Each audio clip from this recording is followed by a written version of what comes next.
දැන් ආණ්ඩුව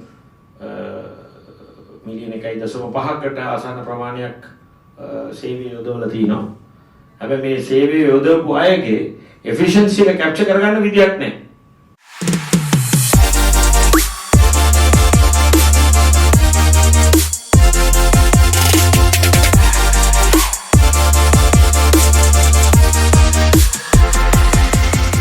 Passion drives performance. That's right. How each of us can take the passion that we have and convert that into performance that gives us a winning outlook. I'd like to thank all the panelists for taking time from their valuable schedule to be with us here today. And I'd now like to introduce the panel members. And first of all, I would like to welcome Dr. Sumit De Silva. He brings expertise in strategic marketing, business management, marketing research, strategic planning, and service marketing. He counts corporate level experience for more than 18 years, out of which 8 years has been in the aviation industry.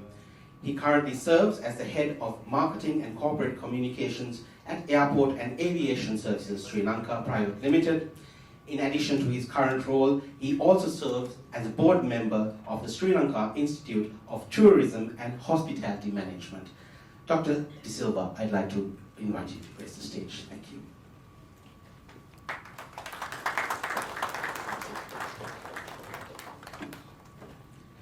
The next panel member is no stranger to you all. He is the co-founder and CEO of Elegant Media.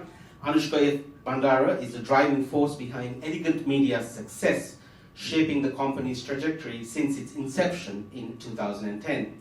As CEO and co-founder, Anushka is the visionary behind every move, from setting strategic goals to fostering key partnerships. Anushka thrives in dynamic, fast-paced environments where his leadership skills and passion for innovation come to the fore. I'd like to invite you, Anushka, to grace the stage.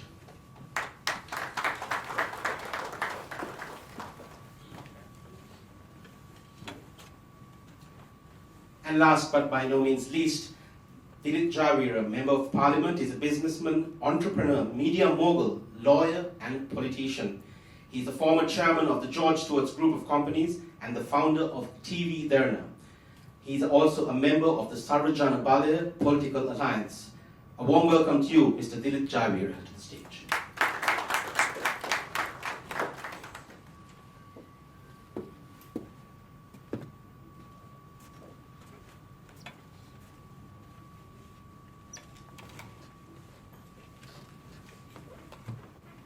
The topic for today is how we can convert the passion that we have into performance that gives us a winning mindset.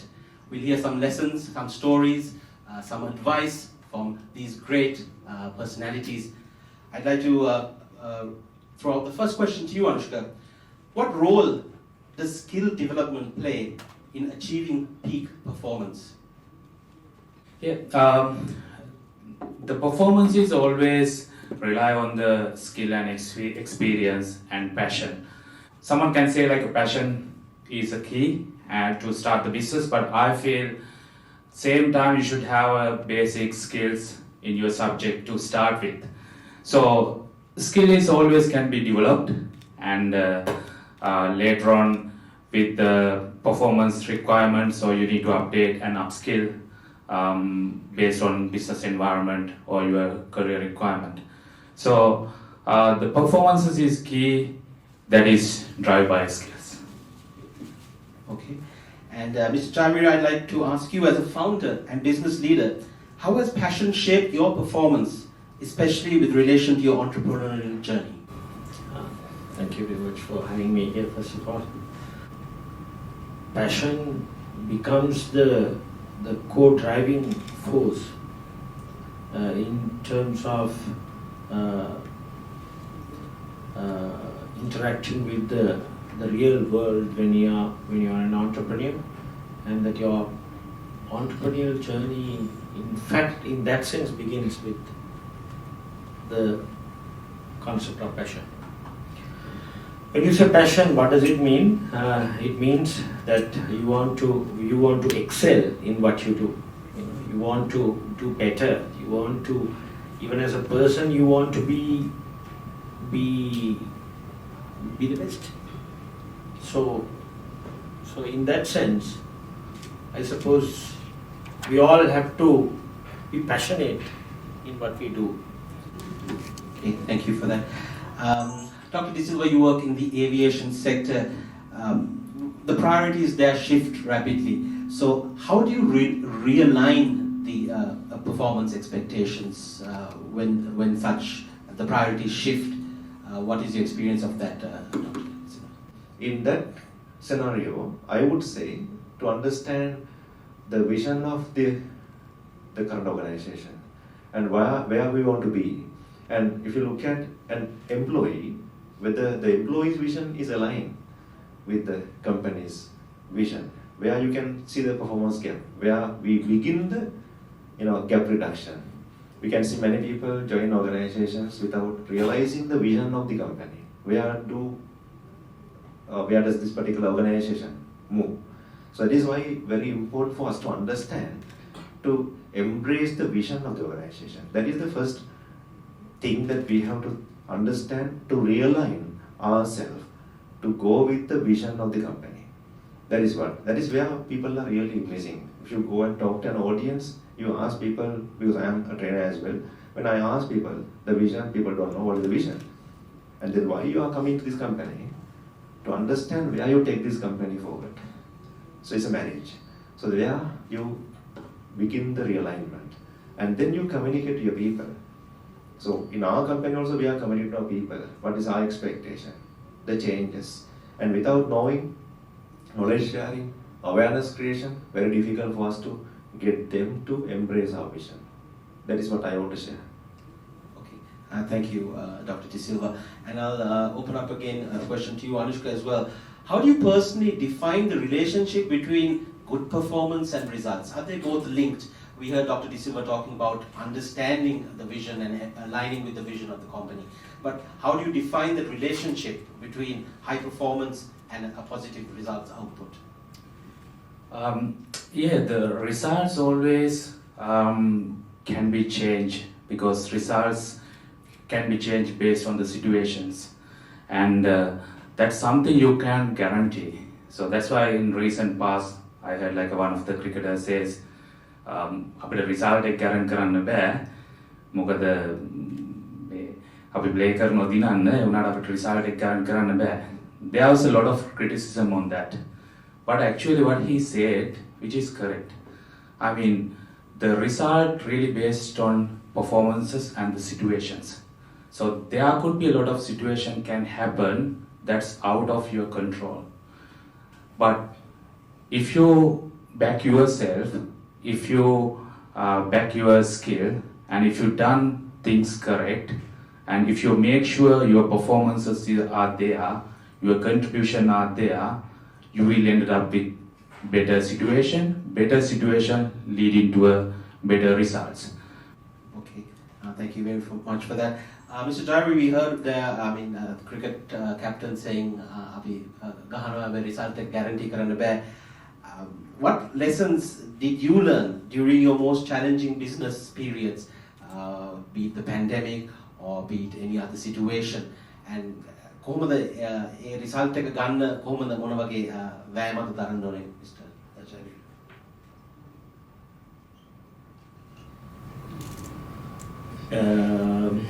Challenges, two things. Every challenge poses you a new opportunity. It's my experience that every time I got challenged or we got challenged, we look for the opportunity in that challenge. So in that sense, for entrepreneurs, there are no conventional challenges. We look at it from a perspective in which that could be converted to an opportunity and to exploit that. So for these youngsters, if there anything that I have to share, අපි ජීවිතේ මේ මොන දෙන අභියෝග ඒ වචනය හරියට ගත්තොත් ඒවයි තියෙන්නේ සියලු අභියෝගයකම නව අවස්ථාවක්, නව ආරම්භයක්, නව වාසියක්. ඉතින්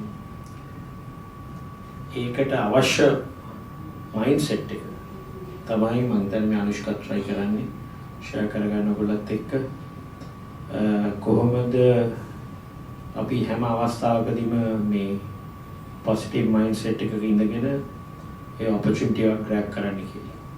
මම හිතන්නේ ඕනෑම අර්බුදයක්, අභියෝගයක්, challenge එකක් මොන වචනින් කිව්වත් හරියට බැලුවොත් opportunity එකක් තියෙනවා. ඒ නිසා මගේ ව්‍යවසායකත්ව ජීවිතේ මට ජයගත නොහැකි වුණු අභියෝග තිබුණේ නෑ වගේ. ඉතින් ඒ සියල්ලක්ම අවස්ථාවක් කරගත්තා. එකක් බැරි වුණොත් වෙන පැත්තකින් ගියා, ඒකත් බැරි වුණොත් තව පැත්තකින් ගියා. ඔය හරි පැත්තකින් ගිහිල්ලා ඒක කන්වර්ට් කරගෙන තිනවා positive outcome එකකට. Thank you, Mr. Jayavira. Now, Dr. Sumit, I'd like to ask you then, සමහර කට්ටිය තියෙනවා වැඩ පෙන්නන්න පුළුවන්. සමහර කට්ටිය තියෙනවා දක්ෂතාවයන් තියෙනවා. From your perspective, what is more important for a person's career growth? Is it performance or skill? Is it a combination of both? Could you share some examples from your corporate journey where skill and performance have both come together to give impactful results? Yes, to answer the question, first I would say yes to both. Performance and skill, both are equally important. Skill is our expertise on one particular area. අපේ කිසියම් විශේෂත්වයක් තියෙනවා නම් කිසියම් දෙයක අපි කාර්යයක නිරත වෙන්න ඒක අපේ ස්කිල් එකක් වෙනවා. එතකොට මම කිව්ව විදිහට අපේ ඒ ස්කිල් එක අපි තව ටිකක් අපි ඉම්ප්‍රූව් කරොත් එහෙම අපිට කම්පිටන්සි එකක් වෙනවා. දැන් ස්කිල්ස් අපි දන්නවා අපිට soft skill තියෙනවා, hard skill තියෙනවා. Maybe you are into software engineering, then you have hard skills. And in modern world, in many organizations I have noticed people have developed their hard skills to the best of their ability. They have a lot of qualifications, technical knowledge, but sometimes people lack the basics, where we get a lot of issues because people are missing those basic elements. For example, the soft skill like interpersonal communication skills. These are very, very important in modern world. අපිට ගමේ ඉන්නකොට අහසින් යන plane එකක් දිහා බලලා විතර දින්න පුළුවන් වෙන්නේ. උඩින් යන ප්ලේන් එකක් දිහා බලන්න විතරක් හැකි කට්ටියක්ද අපි. එහෙම නැත්නම් ඒ ප්ලේන් එක උඩින් යනවා නම් ඒ ප්ලේන් එකට දායක වෙන්න මට පයිලට් කෙනෙක් වෙන්න පුළුවන්ද? නැත්නම් මට ඒකට ඉංජිනේර කෙනෙක් වෙන්න පුළුවන්ද? නැත්නම් මට ඒකේ කිසියම් කෙනෙක්ට කතා කරලා මට කැබින් ක්‍රූ කෙනෙක් වෙන්න පුළුවන්ද? නැත්නම් මට ඒකේ අද මම ඉන්න රෝල් එක මාකටිං ඇන්ඩ් කෝපරේට් කමියුනිකේෂන්. එතකොට අපිට තවත් ගුවන් සමාගමක් කතා කරලා ලංකාවට අපේ රටට එන්න කියලා කතා කරන්න පුළුවන් වගේ රැකියාවක් කරන්න පුළුවන්ද කියන එක තමයි අපේ performance එක. එතකොට මට තිබ්බ අභියෝගය තමයි ගමේ ඉන්න මට කොළඹට ඇවිල්ලා කොළඹ ඉන්න ළමයෙකුට තියෙන අත්දැකීම් නෙවෙයි මට ලැබෙන්නේ ඒ කාලේ හැටියට. එතකොට මට තිබ්බ ગેප් එක තමයි හැමදෙස්සෙම මම කොහොමද මේකට ෆිට වෙන්නේ මේ රැකියාවකට. අපි වචනයක් තියෙනවා career sustainability. මට හැමදාම තිබ්බ අභියෝගයක් තමයි වෘත්තියක් වශයෙන් අපි හැමෝටම මතක ඇති. මම මගේ ජීවිතේ කොහොමද සරලව ගොත් එහෙම තිරසරව ඉන්නේ. මට එක රැකියාවක් නැත්තම් තව රැකියාව 10ක් මට අර මෙතන කිව්වාගේ opportunity open වෙන්න පුළුවන්. එතනට මම කවද දෙන්නේ. ඒ නිසා අභියෝගයේ හැමතිස්සෙම අපි මාතෘකාව passion මාතුල තියෙන passion එක. ඒ නිකම් passion එකක් නෙවෙයි, ඒක දැවෙන passion එකක්. ඒක දැවෙන ආශාවක් මගේ vision එකට යන්න. එහෙමනම් ඒ මගේ performance එක වෙන්නේ මම සමස්තයක් වශයෙන් මම සමාගමකට ලබා දෙන මගේ කාර්යඵලය. ඒ ලබා දෙන කාර්යඵලයට මට gap එකක් තියෙනවා නම් දෙන්න බැරි ඒක මගේ skill competency gap එකක්. ඒක මම අඳුනාගෙන මට ඒක මා තුල හදන්න පුළුවන් නම් අර Apple phone එක හැමතිස්සෙම improve කරලා 15 16 එනවා වගේ අපේ ජීවිතෙත් හැමතිස්සෙම improve කරලා ගන්න පුළුවන් නම් continuously මම හිතනවා අපිට අන්නේ skill එක apply කරාම බලදායිව අපිට performance එක වැඩි කරගන්න පුළුවන්. ඒ performance එක තමන්ගේ ජීවිතේ financial performance වෙන්න පුළුවන්, නැත්නම් ඒක පුද්ගලික ජීවිතේ, නැත්නම් සමාගමේ, නැත්නම් ඒක සමාගමේ අවශ්‍ය KPIs වලට match වෙලා මම කොහොමද deliver කරන්නේ කියන එක. ඒතර මම fit the mate රැකියාවට, වෘත්තියට. අන්න ඒකයි අපේ අභියෝගය. එන එක ඕන කෙනෙක්ට එන්න පුළුවන් කොහොම හරි හැබැයි ඇවිල්ලා ඉන්න ලේසි නෑ. ඉන්න අභියෝගාත්මකයි. ඒ අභියෝගات මමත් අත්දැක්ක අවුරුදු 8ක් තිස්සේ තාමත් අභියෝග තියෙනවා. ඉතින් ඒ අභියෝග තුළ අපිට ඒ performance එක අපිට හැමතිස්සෙම කොහොමද පවත්වන්න යන්න මම හිතන්නේ අපිට අවශ්‍ය වෙන්නේ අර කම්පිටන්සි. ඔබ දන්නවා කම්පිටන්සි කිව්වොත් එහෙනම් අපිට තියෙන්න පුළුවන් මගේ චර්යාත්මක බිහේවියර් පැත්තෙන්, මගේ රැකියාව පැත්තෙන්, ෆන්ක්ෂනල් ඒ වගේම වෘත්තීය පැත්තෙන්. ඔය තුනම කෙනෙක්ට හදාගන්න අවශ්‍යයි. අපි හැම කෙනෙක්ම මෙතන වෘත්ති කියන විදිහට අර behavior, functional and අපි professional competencies. ඉතින් ඔන්න ඔය ටික හිතන්න පුළුවන් නම් මම හිතන්නේ අපි මැච් කරන්න පුළුවන්. ස්කිල් එකයි performance එකයි අනිවාර්යයෙන්ම දෙකම correlated. Thank you Dr. දිසිල්වා. එතන හොඳ අපිට ගන්න පුළුවන් උපදේශයන් නිදසුන් ටිකක් තියෙනවා. තමන්ගේ කාර්යභාරය, තමන්ගේ රැකියාව කොහොමද ඒක අල්ලගෙන අධිෂ්ඨානයක් කරා ඉස්සරහට යන්නේ. Anushka, I'd like to ask you, you mentioned today in the morning, in the future that the passion will be the greatest strength. අපි අනාගතේ අපි තියෙන මේ ලැබියාව ආශාව තමයි අපේ ලොකුම ශක්තිය වෙන්නේ. With the rise of AI and automation, how do you see the role of performance in the workplace changing, Anushka? Sumith කිව්වා වගේ දැන් අපි හැමෝටම තියෙන්න ඕන පැෂන් එකක්. නැත්තම් what's the point of life? As a person, you should be improved by yourself day by day. ඒක workplace එක විතරක් නෙවෙයි, තමන්ගේ ජීවිතේත් දවසින් දවස improve කරගන්න ඕන. නැත්තම් කිසි challenge එකක් නැතුව අපි නිකම්ම ජීවිතය ගත කරනවා කියන්නේ one day you becoming bored and you had enough of your life. එතකොට මම උදේ කිව්වත් වගේ දැන් අපි ආවා knowledge base එකෙන් 90s වල අපි වැඩ කරන age එකට ආවට පස්සේ 2000 වල knowledge එකේ power එක සෑහෙන අඩුයි search engine එක. ඊට පස්සේ අපි 2010 වලට යනකොට knowledge එකයි දැනුමයි වැඩක් නැහැ. ඊට පස්සේ අපිට ඕන උනේ skill එක. මොකද අපිට ඕන දෙයක් බලා ගන්න පුළුවන් දැනුම. ඊට පස්සේ knowledge එක දැනුමට අවශ්‍ය දේවල් බලා ගන්න පුළුවන්. ඊට පස්සේ අපි 2020 වල දැන් ඉන්නකොට අපිට experience එක තමයි matters. මොකද ඕන කෙනෙකුට දෙයක් ඉගෙන ගන්න ඕන නම් skill එක හදා ගන්න ඕන තරම් resources තියෙනවා. එතකොට AI age එකට කලින් search engine වලින් search කරලා එහෙම නැත්නම් YouTube වගේ channel වල තියෙන දේවල් වලින් මට හිතුණොත් building එකක් හදන්න මට පුළුවන් එක ඉගෙන ගන්න. මට මාස්ටර් කරන්න ඕන නම් ඒක ඉගෙන ගන්න ගමන් මට ටයිම් එක යනවා මට ඒක මාස්ටර් කරන්න පුළුවන්. එතකොට අපි දැන් ඉන්නේ experience age එක. එතකොට experience එකේදී යම් කෙනෙක් මොනවා හරි විෂයක expert කෙනෙක් වෙලා ඉන්නවා නම් එයා he has made tons of mistakes. Today is experience value because the mistake the person made and how he is going to not to repeat the same mistake in future and what he has learned. So that is really valuable. That's why experience එක වැඩි අයට salary is වැඩි. ඒක මම හිතන්නේ හැම field එකම එකයි. Business field වලද business වල entrepreneurship එකේ ඊට පස්සේ director board එකක ඉන්නවා නම් experience තියෙන කෙනාට තමයි value එක වැඩි වෙන්නේ. හැබැයි next level AI era, especially artificial generative intelligence or artificial super intelligence. එතෙන්ට යනකොට අපිට knowledge එක තියෙන, experience තියෙන, skill තියෙන softwares, products තියෙනවා. අපිට අපි කම්මැලි වැඩ, අපි ආස නැති වැඩ කරන්න අපිට රොබෝ පාවිච්චි කරන්න පුළුවන්. එතකොට මොකද රොබෝට ටයර්ඩ් වෙන්නේ නැහැ, ඉමෝෂනල් නැහැ, ගෙදරින් උදේ රන්ටු වෙලා ඇවිල්ලා බෑඩ් එකක් නැහැ. අපි ඒ වගේ ලෙවල් එකකට යනවා next එකේ. එතකොට මොකක්ද differentiate එක වෙන්නේ individuals and companies and countries? Differentiate mean so everything depends on the passion. So if you're really eager, if you're really passionate about what you are doing or where you wanted to be, So then you have the resources. Knowledge, skill, experience, everything is there. අපි දැනට අපිට imagine කරන්න බැරි world එකකට අපි ගියත්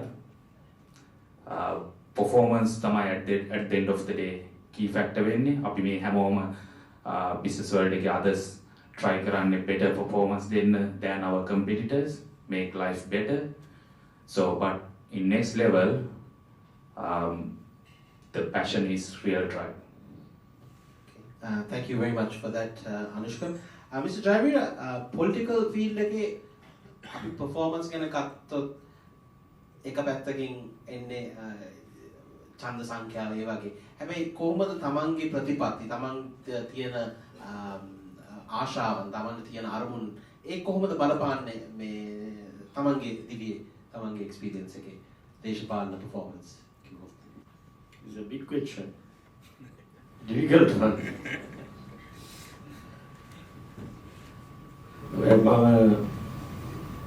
මම දේශපාලනයට එන්නෙම අනුෂ්ක මේ entrepreneur කෙනෙක් හැටියටනේ. ඉතින් මම දේශපාලනයට එන්න හේතු වෙන්නේ මේ ක්‍රියාකාරී දේශපාලනයට එන්න හේතු වෙන්නේ මම මේ ඉස්සෙල්ලම දකින්නේ ලෝකයේ දියුණු වෙච්ච රටවල් ඔක්කොම මේ entrepreneurial perspective එකකින් state එක දිහා බලපු නිසා තමයි මේ රටවල් දියුණු වෙලා තියෙන්නේ කියන්නේ.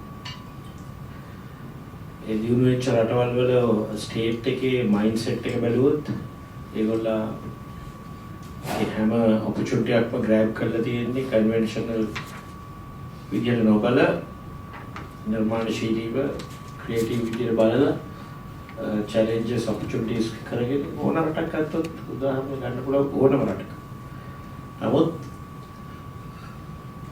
අපි රටක් හැටියට ඒක හඳුනාගත්තේ නැහැ. විදේශපාලනය කියලා දැක්කේ අර වර්ණ වැඩේම තමයි. ඒක නිසා තමයි මම හිතුවේ එක වෙලාවකදී නෑ මේක දැන් අපි හැම ඔප්ෂන් එකක්ම try කරලා තියෙනවා and close look at the region or the rest of the world. They're moving much faster than us, much faster. For the reason for that is that they are entrepreneurial states. The state එකේ මම ව්‍යවසායකත්ව රාජ්‍ය කියලා කිව්වම ගොඩක් අය හිතාගෙන ඉන්නවා ගොඩක් අයට දැනෙන්නේ ව්‍යවසායකින් බිහි කරන්නට හදන ප්‍රොජෙක්ට් එකක් වගේ තමයි හිතෙන්නේ. නැත්නම් මේක නෙමෙයි මේකෙන් අදහස් වෙන්නේ. මේකෙන් අදහස් වෙන්නේ අපි අනුෂ්කලා මේ ව්‍යාපාරයක් දෙස බලන්නේ ව්‍යවසායකත්ව මනසින්. opportunities තියනවාද කොහොමද grab කරගන්නේ කොහොමද මේ stakeholders ඔක්කොම happiness එකේ තියාගන්නේ ඒක තමයි ඒ කතාව. ඉතින් ප්‍රශ්න උත්තරේ ටිකක් දරුණුයි. මම සරලව කිව්වොත් මේක හරි දුෂ්කර වැඩක්. මොකද හේතුව දීර්ඝ කාලයක් අපි යමකට පුරුදු වෙලා තියෙන ඒ විදිහටම දැකලා ඒ විදිහටම පේනවා නම් ඒ perspective එක වෙනස් කරන්න හරි අමාරුයි. ඉතින් මට තියෙන බරපතලම අභියෝගය තමයි මගේ හදවතට එකගව මට ඉඩ දෙන්නේ නැහැ ඒ සම්ප්‍රදායික ගමන යන්න. හුදු දේශපාලන ජයග්‍රහණ එහෙම නැත්නම් බලය ලබා ගැනීම කියන කරුණ සඳහා පරණ වැඩේම කරන්නට බෑ. මොකද මගේ ඒක මගේ දැනුමට මගේ මම දකින දෙයට පටහැනි. ඉතින් ඒක ලොකුම අභියෝගය තමයි වැහුව නිසා අනුෂ්ක දැන් මේ වැඩේ කරන්නත් මේ වැඩේ කරන්න වෙන්නේ then when you have to drive the company you have to drive the company with the people. So matter with your staff. එතකොට මේ දේශපාලනය කරන්න වෙන්නේ මේ අතලොස්සක් වන ක්‍රියාකාරී දේශපාලනට එන්න කැමති පිරිසත් එක්ක. අනුෂ්ක කැමති වෙන්නේ නැහැ. වින්දර කැමති වෙන්නේ නැහැ. කවුරුත් කැමති වෙන්නේ නැහැ දේශපාලනයට කොහෙන්න. දැන් මට ඉස්සර ඇහුවත් මමත් කැමති නෑ. ඉතින් එතකොට අර පරණ අයත් එක්ක මේ කාර්ය කරගෙන යනකොට ටිකක් දුෂ්කරයි. මේ ප්‍රතිපත්ති මත පිහිටා මෙන්න මේ වගේ ප්‍රොජෙක්ට් එකකට තමයි අපි වැඩේ කරන්න ඕන කිව්වම කන්වින්ස් කරගන්න. ඒක තමයි ලොකුම අභියෝගේ. ඒ වගේම අපේ තාරුණ්‍ය මේ මට අහන්නේ මම මේ දේශපාලන කරන්න ආවේ නරකම යුගයේනේ. අපි මෙතන කලින් යුගයේ තිබුණේ නෑ මේ සමාජ මාධ්‍ය ජාලා යුගය. දැන් මේ සමාජ මාධ්‍ය ජාලා යුගය කියන්නේ මානව පරිණාමයේ ඩාවින් හිටියනම් තව සතෙක් තව එක්කෙනෙක් අඳිනවා මේ හෝමෝ සේපියන්ට පස්සේ ඒ වෙන ජීවියෙක් බිහි වෙලා තියෙනවා. මේ ජීවිය ඇවිල්ලා අමුතුම ජීවියෙක්. මේ ජීවියා එක්ක ගනුදෙනු කරන්න වෙනම ගනුදෙනු ස්වරූපයක් අවශ්‍යයි. මොකද හේතුව I don't know Anushka, whether you have observed or whether you have taken that kind of look at the real issue මේ ඉන්න සියලුම දෙනා තරමදුරට අපිත් ඇතුළත් Gen Z Alpha ඔක්කොම පැහැදිලි ජීවින් දෙන්නෙක් ඉන්නවා. ස්ක්‍රීන් එකට පිටිපස්සේ ඉන්න එක ජීවියෙකුත් සමාජයේ ඉන්න තව ජීවියෙකුත්. ඉතින් අර පෞරුෂය පිළිබඳ දැන් උදාහරණයක් හැටියට අපි අපේ මේ තාරුණ්‍යයේදී අපි කරේ ගිහිල්ලා අතින් පයින් ගහගත්තා. යකානෙකුත් පැට්ටකින් මාරලා දැම්මා. නැත්තම් ඒ යුගයෙන් දැන් ඇවිල්ලා තියෙන්නේ ප්‍රොෆයිල් පේජ් එකේ බකමුණෙක් හරි පූසෙක් හරි දාලා ෆේක් ප්‍රොෆයිල් එකක් හදලා අනුෂ්කටත් තරහ වෙච්ච ගන්නවා. එතන ඉන්නේ. අපි දන්නේ නැහැ. ඉතින් මෙන්න මේ සැඟවුණු මිනිසා වෙනද නැති තත්ත්වයක්. මෙතන අපි දකින්න ගෙනාම තමයි මේ එන්නේ. ඉස්සරහට එන්නේ. දැන් මම මේ ගනුදෙනු කරන කෙනාද මම තව මොහොතකින් මගේ සමාජ මාධ්‍ය ජාලය තුළ හමු වෙන්නේ. සමහරට ඔබ ඔය ඉන්න ස්වරූපයෙන්ම ඔය පින්තූරේ දාගෙන උනත් හැසිරෙන්නේ වෙන විදිහකට. ඉතින් මේක දේශපාලනේ බරපතල ප්‍රශ්නයක්. හේතුව අපිට ඉස්සර සමාජ මතය අපි හොයාගන්නේ බස් වල ගිහිල්ලා ගමට ගිහිල්ලා පොළට ගිහිල්ලා කතා කරලා ගොවියට කතා කරලා දැන් මතය හොයාගන්නේ පෝස්ට් එකකට යටින් දාන කමෙන්ට්ස් වලින්.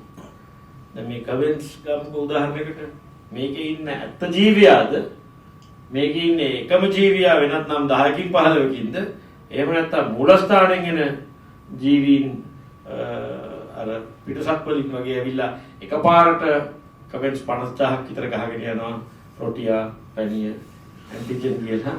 ඉතින් එතකොට මේක නුදුන කාත් එක්කද විසඳගන්නේ. දැන් උදාහරණයක් හැටියට අපි කිව්වම මට රොටියා හරි පැනිය හරි මොනවා හරි කිව්වොත් දැන් මේකට සමාජ මාධ්‍ය ජාලා තුළ මම උත්තරයක් දෙනවා. උත්තරයක් දුන්නොත් මේ උත්තරේ දෙන්නේ මේ මංගාව දැන් මේ වාඩි වෙලා ඉන්න අනුෂ්කටමද? දන්නේ නැහැ. හරිද?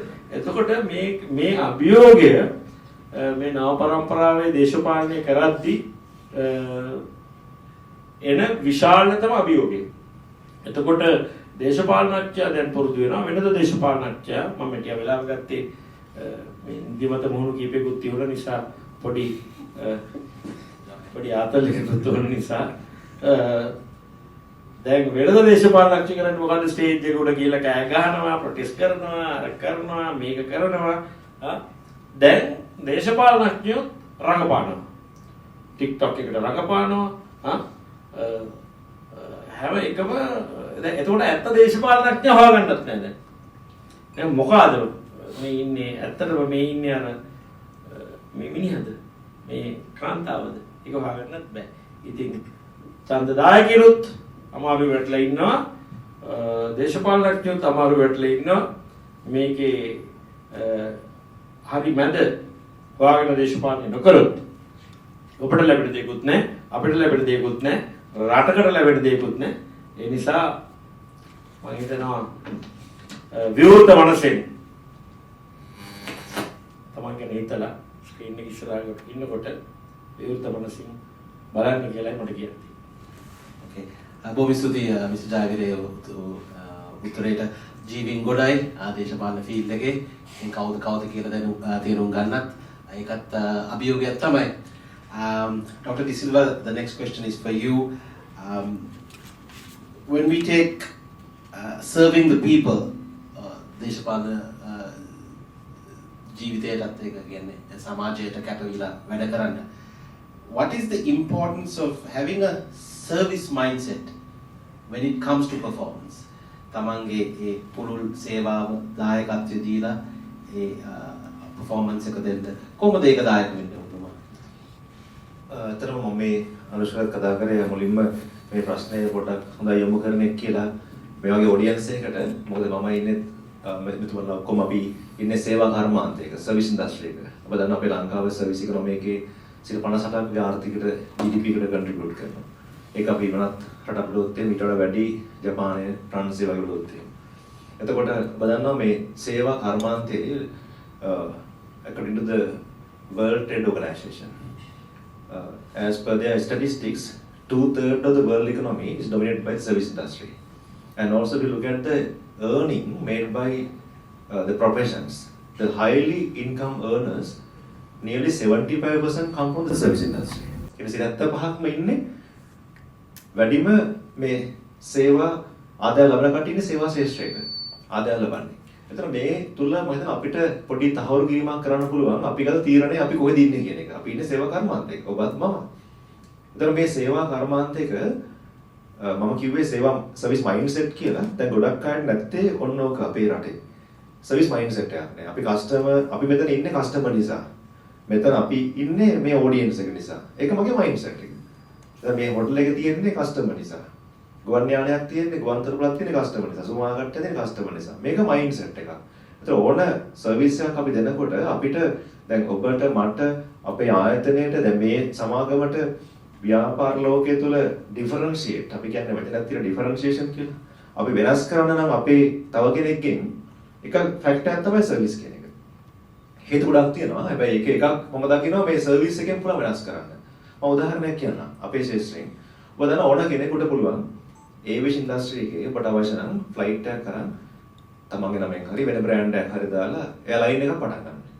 ඒක බෝයින් ඒක එයාබස් සමාගමෙන් තමයි එයා ෆ්ලයිට් එක ගන්නෙ. එහෙම ගත් සමාගම් ලෝකේ තියෙනවා 5000 ගණක් විතර වගේ ගුවන් සමාගම්. ඒතර මේ අය එක්කෝ නම් කරනවා කටා, එක්කෝ සිංගප්පූරු, එක්කෝ මැලේසියා, ශ්‍රී ලංකා නැත්නම් වෙනස් සමාගම් ඔබට නම් කරනවා. මේ එකම එයාක්‍රාෆ්ට් එකක්. ඔබට පුළුවන් ගිහිල්ලා මේ කියන අදහස බලන්න.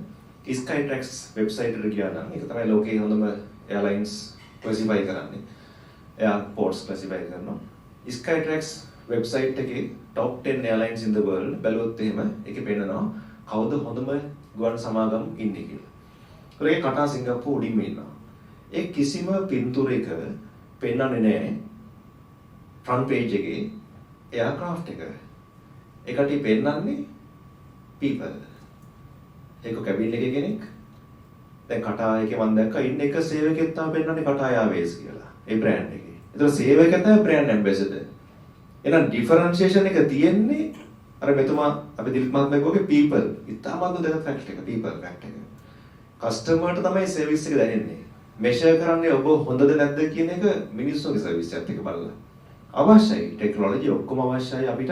හැබැයි අපි අර ඩිෆරන්ෂල් ඇඩ්වාන්ටේජ් ගන්න වෙන්නේ ඔබ දන්නා ඕන ව්‍යාපාරයක ලොකුව කුඩා අපි බැලුවොත් එහෙම අපි ලබා දෙන ප්‍රධාන ප්‍රොඩක්ට් එක වගේම අර සර්විස් මයින්ඩ්සෙට් එක ඉන්න සේවකයන්ගේ මයින්ඩ්සෙට් එක කොහොමද කියන එක. ඉතින් මේක ඇති කරගන්න මම හිතන්නේ අපි හැමෝටම මම සාමාන්‍යයෙන් ප්‍රධාන වශයෙන් විශ්වාස කරනවා ඔබට එකක් තමයි අපි අනුශාසන කිව්වා අර නොලෙජ් එක තියෙන ඕන විෂයක අපි එතනින් තමයි පටන් ගන්න එක්ස්පීරියන්ස් එක අරන් ගිහිල්ලා new learning වලට යන knowledgeable වෙන්න මා තුල knowable වෙන්න මම වගේ මොන පුද්ගලෙක්ද වෙන්න ඕනේ. මට පුළුවන් ද අර ස්පොන්ජ් එකක් වෙන්න. හීරන වතුර ගොඩකින් මට හොඳට උකහා ගන්න පුළුවන් ස්පොන්ජ් එකක් වගේ හැම දැනුමම මට ගන්න පුළුවන් මට්ටමට මම සූදානම්ද. දැන් මම ගුරුවරයෙක් වශයෙන් උගන්වනවා විශ්වවිද්‍යාල කීපයක පශ්චාත් උපාධි පාඨමාලාවල. ඒක අත්දැකීම මම කියන්නේ සමහරක් වෙලාවට අපි ගියාන් පස්සේ ඒ ඉන්න ළමයා අර දිලිත් මහත්තයා වගේ අපි ළමයෙක් නෙවෙයි ඊතන ඉන්නේ සමහරක් වෙලාවට. එයා කොච්චර ඇටෙන්ටිව්ද ක්ලාස් එකට. කොච්චර පැෂන් එකක් තියනවද. කොච්චර කමිට්මන්ට් එකක් දෙනවද කියන එක බලන්න පුළුවන්. assignment එකක් දුන්නාන් පස්සේ ඒක කොහොමද ෂෝට්කට්ස් වලින් අපි ඉක්මනින්ම කරලා කොපි කරලා එහෙම දෙක කරන්න ඕනේ. නැත්නම් අපි knowledge එකක් ඇත්ත ලබා ගන්න අවශ්‍යද. ඒක experience කරන්න මට අවශ්‍යද. ඒක knowable. ඒතකොට අපිට ඒක කොච්චර ස්ටීව් ජොබ්ස් වගේ hungry අපි කොච්චර බඩගින්නක් තියෙනවද මා තුල. ඉතින් ඒකට අර මිනිස්සුන්ගේ දිහා බලලා අපි පැෂන් එකත් එක්ක බලන්න පුළුවන් S2කින්. S2 උලංගුසු කරන පැෂන් එකක් තියෙනවද අපිට කියලා. එතකොට ඒ knowable ඊට මම දෙකක් බලනවා මිනිස්සු අපිට කැමතිද කියන එක. කැමති නැත්නම් මෙතනට ඔබ අපිට කැමති නැත්නම් මෙතන ඉන්න කැමති නැහැ පුළුවන් තරම් යන්න බලනවා. likable are you likable character? ඔබ අද ගෙදර ගියාන් පස්සේ අවසර ගෙදර ඉන්න husband wife නැත්නම් අම්මා තාත්තා දරුවෝ ඥාති එයාගේ කැමතිද ඔබ යනකොට ගෙදරට? ඔබ ඔෆිස් එකට ගියාන් පස්සේ ඔෆිස් එකේ ඉන්න අය ඔබට ඔබ එනකොට කැමතිද එයා? හරි සරලයි. Are you likable character? එන knowable likable ඒ වගේම තුන්වෙනි මම දකිනවා trust. දිලිත් මහත්මයාගේ ඒක trust එක. අද හරි fake දැනුම. දැන් අපි આવොත් එහෙම මේ වගේ audience එකට ඔබත් බලනවා මෙයා තව fake පුද්ගලෙක්.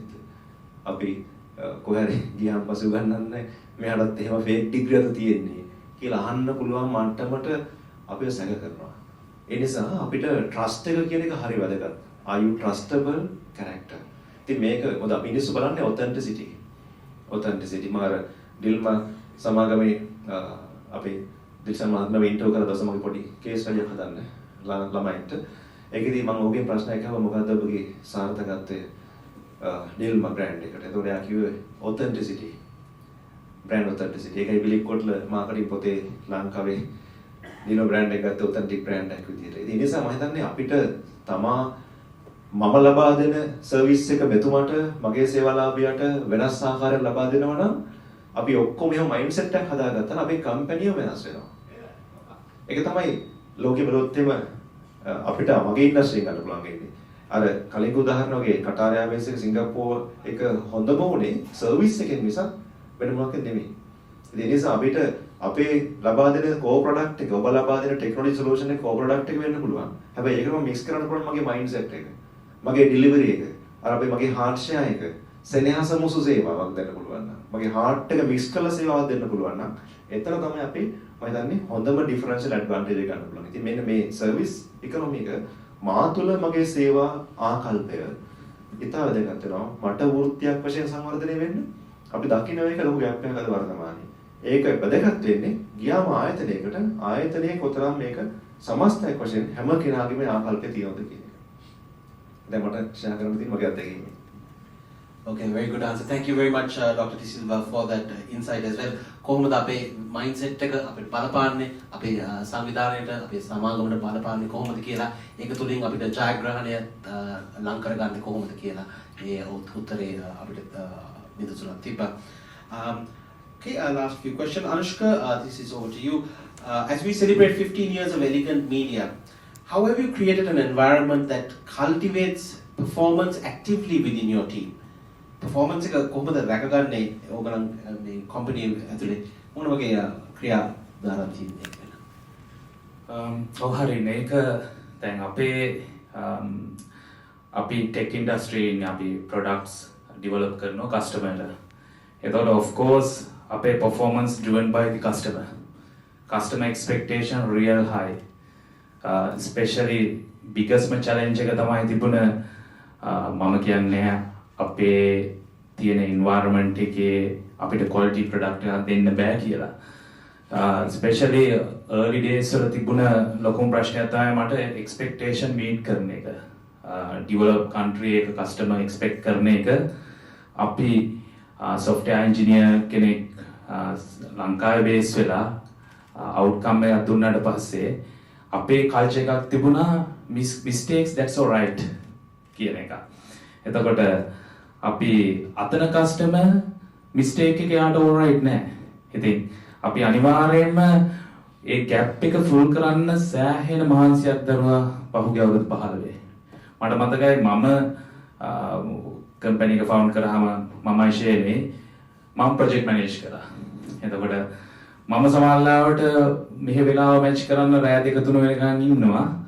ඉඳලා ප්‍රොජෙක්ට් එකේ අඩුපාඩු බලලා ඉන්න ඩෙවලොපර්ට කියනවා මේ ටික හදන්න කියලා. ඒ දවස්වල අපි ෆ්‍රීලාන්සර්ස්ලා යූස් කරා.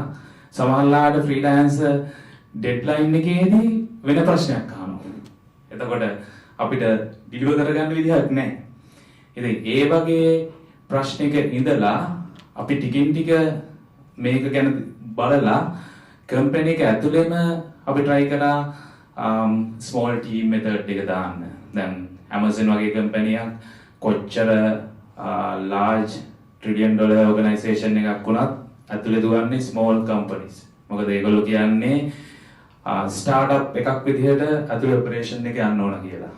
මොකද එතකොට ඩිසිෂන් ගන්න එක ක්වික්, හයිරාකි නෑ, ගොඩක් වෙලා බලාගෙන ඉන්න ඕනේ නෑ, performance සෑහෙන හොඳයි. ඉතින් ඒ මෙතඩ් එකට අපි ආපු නිසා තමයි මං හිතන්නේ සක්සස් උනේ. නැත්තම් මේ වෙනකොට නඩු වැටිලා කම්පැනි කරගෙන යන්න වෙන්නේ නැහැ. එහෙනම් බැංක්‍රප්ට් වෙලා කස්ටමර්ගේ නඩු වලට මුහුණ දීලා. මොකද they pay us money and they are expecting better outcome. If we can't deliver that, we are in a deep trouble. මට ඒකම එකතු කරන්න ඕනේ යමක් දිලිත් කිව්වා වගේ දැන් social media era එකේ අපි ඉන්නේ. මම හිතන්නේ ඔබ ව්‍යාපාරවල හිටියනම් ලොකු ගැටලුවක් නෑ ඔය තියෙන තත්ත්වේ. මොකද ව්‍යාපාරිකයෙක් විදිහට අපේ කස්ටමර් තමයි අපිට පේ කරන අය. එතකොට අපි කස්ටමර් ලිමිටඩ් වෙන්න පුළුවන් නම්බර්ස් ගන්න. මම හිතන්නේ දේශපාලනයේදී කස්ටමර් කියන්නේ මාස් ඔඩියන්ස් එකක්. එතෙන්දි තමයි ඔය ගොඩාක්ම සෝෂල් මීඩියා වලින් වෙන ඉම්පැක්ට් එක බලපාන්නේ. එතකොට ඒකට මම තව යමක් එකතු කරනවා නම් දැන් සෝෂල් මීඩියා ආපු කාලේ ලොකු ෆයිට් එකක් ගියා කොහොමද ඕක කන්ට්‍රෝල් කරන්න කියලා. ලීගල් මේවා දාන්න කියලා. දැන් අපිට පර්සන් කෙනෙක් විදිහට එවරිඩේ අපිට ඩෙන්ටිටි කාඩ් එකක් තියෙනවා, પાස්පෝර්ට් එකක් තියෙනවා. අපි මොන හරි තැනක කිව්වොත් දන්නවා මම කිව්වේ කියලා. මාව සූ කරන්න පුළුවන්. හැබැයි මේ සෝෂල් මීඩියා වල ඕන කෙනෙකුට ෆේක් ප්‍රොෆයිල් එකක් හදාගෙන කෙනෙක්ට මොන හරි කියනවා. ඕනනම් ප්‍රොෆයිල් 10ක් හදාගෙන කරනවා. ඕන නැත්නම් ඒක බිස්නස් එකක් විදිහට කරනවා. මිනිස්සුන්ට සල්ලි දීලා කරනවා. හැබැයි සූ කරන්න හරි අමාරුයි. කරන්න විදිහක් නෑ. අපි දන්නේ නැහැ කොහෙන්ද මේ කන්ටෙන්ට් එන්නේ කියලා. ඒක රට තුල වෙනවා නම් යම් තාක් දුරකට කන්ට්‍රෝල් කරන්න පුළුවන් වුණත් අපිට ඕක කවුරු හරි අප්‍රිකාවේ බේස් වල ඉඳලා කරනවා නම් කොහොමද කරන්නේ? කොහෙන්ද හොයාගන්නේ? අඩුම ගානේ සිංගප්පූරුවට වැඩිකාරයෙක් ගියත් ගෙන්න ගන්න බැරි තත්ත්වයක් නේ තියෙන්නේ. ඉතින් ඒක නිසා දැන් AI වලින් ඕක තවත් එහාට යනවා. මොකද ඩීෆේක් එකත් එක්ක නිසා හරි. දැන් ඩොනල්ඩ් ට්‍රම්ප් ඡන්දෙට කලින් ඩොනල්ඩ් ට්‍රම්ප්ගේ වීඩියෝ එකක් එනවා. ජෝ බයිඩන් යන්න කලින් එයාගේ වීඩියෝ එකක් එනවා. දැන් ඉස්සරහට මෙහෙත් පොලිටික්ස් වල ඡන්දිකාලට ඉන්න අපේක්ෂකෙක් ඇවිල්ලා කියන්න පුළුවන් මම අයින් වෙනවා අනිත් එක්කෙනාට ඡන්ද දෙන්න කියලා. හැබැයි ඒක රියල් වීඩියෝ එකක් නෙමෙයි. ඉතින් සෝෂල් මීඩියා අපිට ලීගල් සිස්ටම් එකෙන් කන්ට්‍රෝල් කරගන්න බැරි වුණා වගේම මං හිතනවා AIත් ඔක ලීගල් සිස්ටම් එකෙන් කන්ට්‍රෝල් කරන්න බෑ කියලා. ඒක ඉතින් ethics මත තමයි වැඩ කරන්න ඕනේ. ඉතින් එහෙම නැත්නම් AIම improve වෙලා ඒකෙන්ම හැදෙන්න ඕන person track කරගන්න AI engine එකක් කොයි විදිහටද කොයි වගේ කෙනෙක්ගෙන්ද මේ content ඇවිල්ලා තියෙන්නේ කියන එක.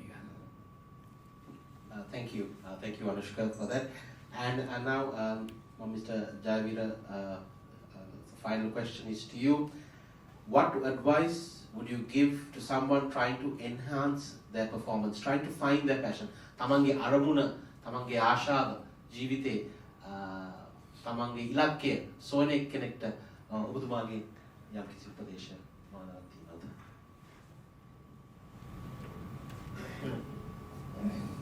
ඉස්සෙල්ලාම මම කිව්වා වගේ අලුත් බැලමට මේ පේන්නේ ඔක්කොම තාරුණ්‍ය මට මෝ තරුණ මොන් පේන නිසා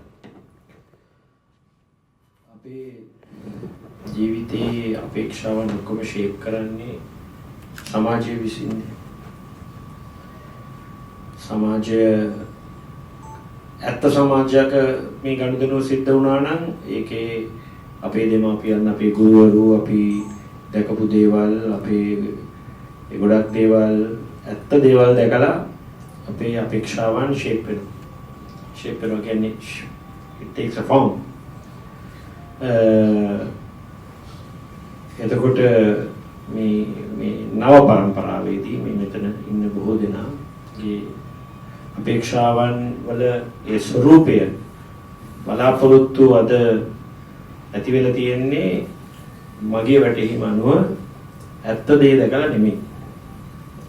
ඇත්ත දේ තිබුණා, ගෙදර තිබුණා, ආදරය, සෙනෙහස, ඉස්කෝලේ යන කාලේ ඉඳලා තිබුණා, ඒ අපේ ආදරය තිබුණා. එතකොට අපේ තරහව තිබුණා, කනගාටුව, වෛරය, human emotions තිබුණා. මේවා අපිව shape කරා අපිට යන්න ඕන තැන මොකද්ද කියලා, අපේ සතුට කොහෙද හොයාගෙන යන්නේ කියලා. ඒක මානවයාගේ සාමාන්‍ය බුද්ධිය තුළ තමයි මෙහෙවුනේ. පරිණාමය වෙලා ඇවිල්ලා අන්තිමට homo sapien ආව homo sapien කියලාම දැම්මේ. It means wise man in Latin. දැන් දියුණු මිනිහා ඇවිල්ලා කියලා තමයි එමෙන්දී. ඊට පස්සේ මේක වෙයි කියලා ඩාවින්වත් හිතුවේ නැහැ, කවුරුත් හිතුවේ නැහැ මෙහෙම එකක් වෙයි කියලා. දැන් වෙලා තියෙන්නේ අපේ බලාපොරොත්තු, අපේ හැසිරීම, අපේ අපේක්ෂාවන් ඔක්කොම තීරණය කරන්නේ අద్භූත විදිහට. උදේට අනිත් තවක කනුෂ්කා මුතක වෙන්න ඉස්සෙල්ලා කියන්නට ඕන ව්‍යාපාරික ජීවිතයේ ඔබ අත්දකින විශාලතම අභියෝගය වෙමින් තියෙන්නේ මෙන්න මේ ගනුදෙනුව දැන් කරන්න ඕනට වෙලා තියෙන්නේ මම මේ කියන ජීවින් එක්ක. මගේ සමාගම අවුරුදු 3-4කදී 50 ගණන් කෙනෙකුට අපේ තිබුණේ human relationships. I'm not saying this is inhuman or superhuman, very human. හැබැයි ඕකේ ඔයාට ඒක කරන්න බෑ. දැන් මේක විදිහට වක්කිමින් කියන්නේ. ඒකට හේතුව දැන් මේ උදේට නැගිටපු මෙතන ඉන්න මේ අපේ තරුණයෝ වැරදිලා හරි ෆෝන් එක ඔන් කරලා TikTok එකට ගියොත් ඔබ බලන්නේ ඔබට ඕන දේ නෙමෙයි. ඔබ බලන්නේ ඔබට ප්‍රොප් කරපු දේ. ඒ කියන්නේ සාමාන්‍ය බුද්ධිය ඉක්මවා ගියලා නෙමෙයි. ඒක ඉක්මවා යමක් නෙමෙයි. නමුත් කෘත්‍රිම බුද්ධිය විසින් ඔබ මෙහෙවනවා. කෘත්‍රිම බුද්ධිය හිතනවා මූ තඩි ගොන්නාම්බෙක් මූට පෙන්වන්න ඕන ගොන් වීඩියෝස් කියලා. මොකද ඊ රෑ නිදා ගන්න කලින් ගොන් දෙක තුනක් බලලා බුදිය ගත්ත නිසා. හැබැයි ඔබ ඇත්ත වශයෙන්ම ගොන්නාම්බෙක් නොවෙන්න ඉඩ තියෙනවා. ඊට පස්සේ දැන් ඔබ ඒක බලලා තමයි උදේ දත් මදින්න යන්නේ. ඊට පස්සේ ගිහිල්ලා වොෂ්රූම් එකට ගිහලා කමෝඩ් එකේ වාඩිලා ආයි මේකේ පොත් ආයිත් ඒවා ඉන්න ගන්නවා. ඊට පස්සේ ඒ ජීවිය තමයි වැඩට එන්නේ. එතකොට වැරදිලා හරි ඔබ නෙගටිව් මෝඩ් එකේ හිටියනම් සුමානයක් විතර ඔය ගර්ල්ෆ්‍රෙන්ඩ් කෙනෙක් එක්ක තරහ වෙලා වගේ නම් තරහ මෝඩ් එකේ ඉඳලා ඒවා බල හිටියනම් මැරෙනකම්ම ඉන්නේ AI වලින් ඒ නෙගටිව් thought එක. මේක පොසිටිව් කරගන්න නම් AI වලට දැනෙන්නට ඕන දැන් මූ වෙන මෝඩ් එකකට ඇවිල්ලා දැන් මූ හොඳයි දැන් අනුෂ්කාව වැඩ කරන්නේ දැන් පඩි හොඳට ලැබෙනවා බෝනස් ලැබෙනවා දැන් ඉන්නේ මූ සතුටෙන් ඒක නිසා මට පෙන්වන්න ඕනේ මේ වගේ වීඩියෝස් කියලා මම මේ උදාහරණයක් ගත්තේ.